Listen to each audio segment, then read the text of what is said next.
like maybe 20 minutes, like just quick hello while you're here, just to get a sense. I didn't want to be intrusive in the event.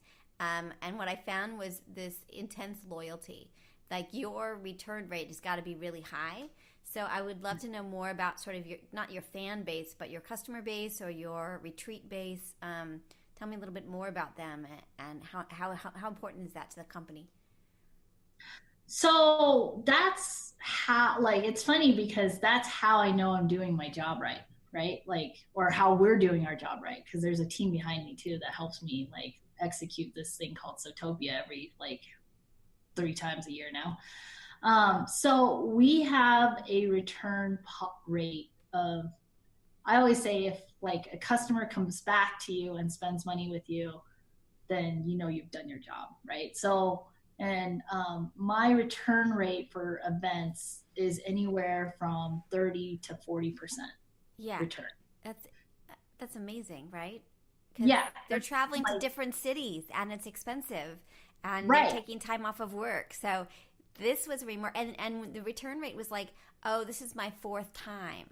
Oh, this is Right. my first time, but I want to be a lifer. You know what I mean? Like there's a kind of sense of like I'm not, this is an important space for me, and I'm coming back and back and back and back. So it was really interesting to see that.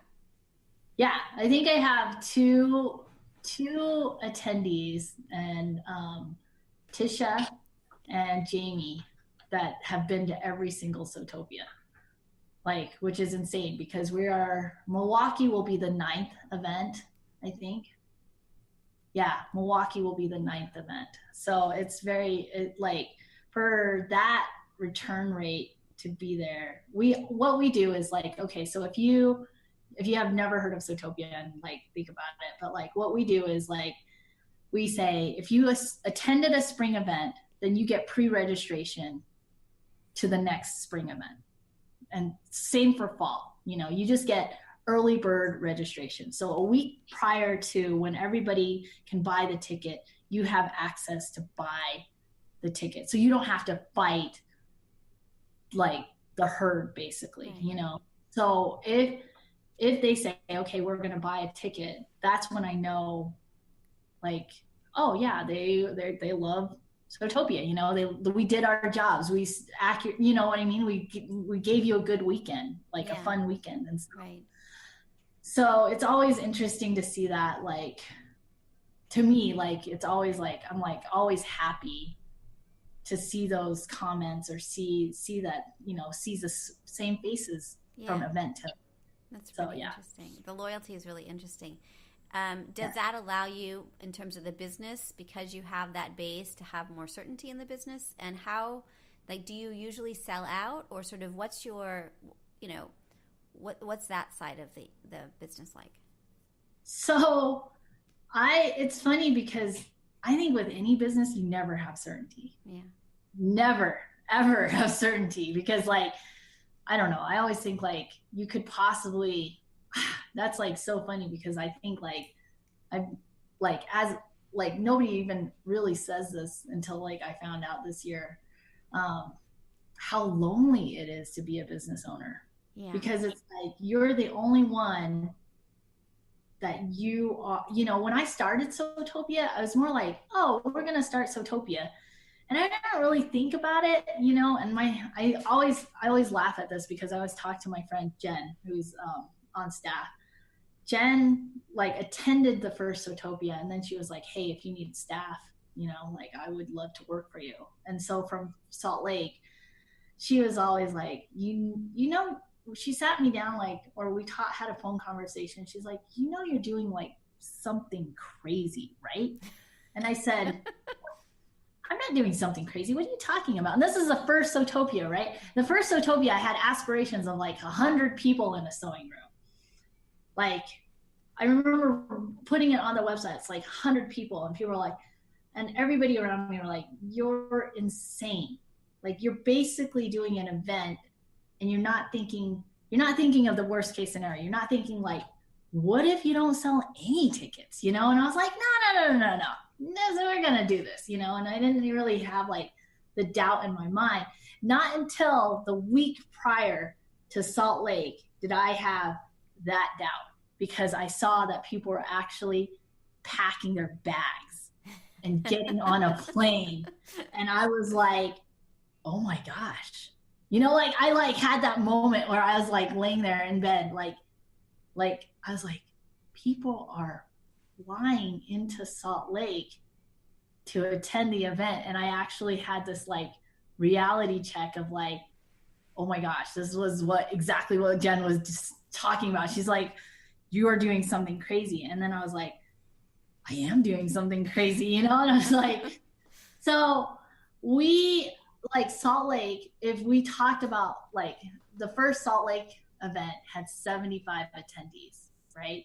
Mm-hmm. So if I had the same numbers, if I said 80 was my sellout rate, then Salt Lake was the only event that I haven't sold out. Like we have sold out every event that we've ran since Chicago. So amazing. It's Chicago.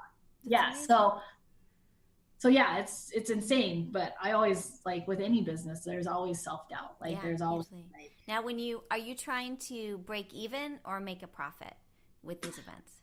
Well, I definitely am trying to, there's costs with running a business. So we always like, I think with the investment of the sewing machines, I think we always break even, you know what I mean? So like we have like, we definitely want to run for a profit. Every company who opens and anybody who opens a business that wants to do a profit and make sure their employees are getting paid accurately and making sure that, the revenue goes back into the business. So yeah. How does your business background, you said you were good, that you were, how does your business background help with Sewtopia? Do you think you could do it without it?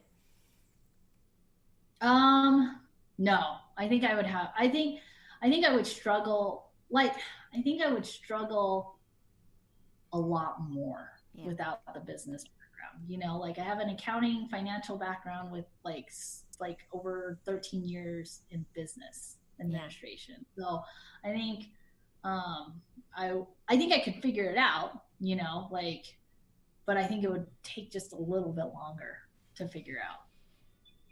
Okay, a couple. And I would have to rely on more, like if I didn't have the accounting background, then I'd have to have a good accountant. You know what I mean? Yeah, right. What about the concept of quilting tourism? What do you think about quilting tourism? Because that's kind of what you are, right? I have never thought about quilting tourism. Really? Like, to be honest. It's like a thing, like, right? It's funny because here's the thing. Like, at first we're aiming towards the quilting industry, right? Like the quilting hobbyists, like the sewists, but now we're branching out. Like in Denver, we had Anna Noodlehead that taught Anna Graham of Noodlehead. She taught making a bag. Right. And then I was like, well, we don't really like have restrictions on what you sew. So we have we have Kathy of Outback Wife. She's from Australia. She's going to be teaching dress. Very cool. So yeah, we just, I don't think about quilting tourism. Like I think the only time I've thought about quilting tourism when somebody was like, hey, you should do this on a cruise ship. That's right. I was wondering if you want to do that on a cruise ship. Yeah. And I was like, no, I don't want to be on a boat. I could possibly be the one like always throwing up on a boat, like. I like that. Where's Amy? She's over there hurling her guts out, Right. So yeah. Funny. All right. I want to talk a little bit about your website and a few things you did on your website on Suki Don't You Know, and then also a little bit about the intellectual property of both of those projects. So can we talk a little bit about the things you did on Suki Don't You Know? Do you still do stuff on that? It's funny because last year, I think not last year, but a year before, I probably was like, I had a goal of blogging a lot. And instead of blogging, I just released my Hello Kitty pixelated. And that was it. I'm totally interested in that one. Obviously, I'm like, yes. I want to totally ask you about your Hello Kitty quilt along. Yes. So tell me about that. And tell me more about sort of what you did. Okay. Well, it's funny. Let me explain the Suki don't you know. Okay. Like we always, and it was funny when I had that URL or domain name. It was like I always make fun of it. It's actually Suki don't yak now, but like, but it is Suki don't you know, because we always like, I always make fun of people like, don't you know who I am? You know, like, and really, like, you shouldn't know who I am. Like, I didn't, you know what I mean? And so it's like, it's always this joke, like, hey, don't you know who I am? So I had started blogging way before the quilting blogging. Like, I just did it as a family blogging. I can't remember what year. It'd be interesting to say, hey, blogging was really super trendy, like from this year to this year. And so it was always a family blog. And then once I started, I got really political for a while, and then I started blogging about what I was sewing. And then from when I started blogging from when I was sewing, that's when I started making like tons of online friends. And then I said, okay, well, I really don't want them to see how crazy I was like 2 or 3 years ago. So I started hiding those posts, and I was like, okay, this is going to be my crafting blog, you know, the evolution of my blog. And so I tried, me and my husband, like, you know, I'm a big fan of Hello Kitty, and I'm a fan of Adventure Time, which is another cartoon. Yep. And I said, well, I want to do a Hello Kitty pattern. And me and my husband was like, well, you know, it'd be awesome. Let's do a pixelated Hello Kitty. And I was like, okay. So we figured out, like, we took a Hello Kitty picture, we shrunk it down, and then we blew it up. And we blew it up, and then we put it in Excel, like, and then I'm like, okay, like over 1,200 squares, and I'm cutting these squares, and then I did this Hello Kitty. And then I was like, oh, hey, I want to do a quilt along. I reached out, you know, and everybody was like, well, how do you feel about, you know, it's Sanrio's characters. And I was like, well, I guess I should do what's right and reach out to Sanrio. And then so I reached out to Sanrio, in which they were like, no, really?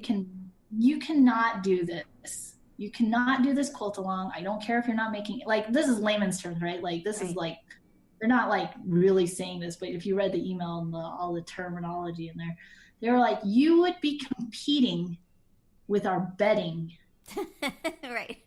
They don't understand, right? Right. And I said, well, darn. And I had already announced, hey, we're doing a quilt along. We're going to do this. Everybody loved the quilt. And I was like, I love the quilt. And so they were like, no, you can't do it. This would be competing with our bedding line, which I was like, what? All right. I'm a newbie, so I don't know what I'm doing, you know? So it's like, Sanrio, the company, is saying you can't do it and we could possibly sue you. Yeah. I was like, okay, well, I can't do it. So I put a kibosh on it, and it sat there for years. And I was like, you know, it's always one of those regrets, you know, like why can't I release this? And as as I had more time or whatever, I researched, like, if it's closely related to the character or something, but it's not like 100% near the character, then you can do it. And especially if you're not making any money off of it, it'd be different.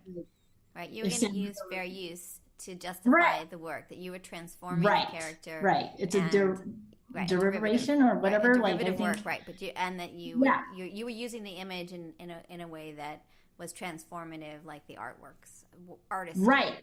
Yeah. Right. And so I said, okay, all right, I'm releasing it. Like, so that year I released that quilt pattern, and I did a quilt along. And it's funny because I was like, there's a couple people that have made the quilt, and I love how their interpretation of making the quilt is, you know. And so, but I will tell you, I am not a quilt, like, I do not make patterns. Did you hear from the company? Like, what happened? Did anything happen? No, I didn't hear from the company at all. Like, I just did it. And so what year do you think that you were contacting them? And then what year did you have the sew along? So I just had the sew along probably last year. Yeah. have to say. Was it 2017? I can't remember. I'd have to pull it up on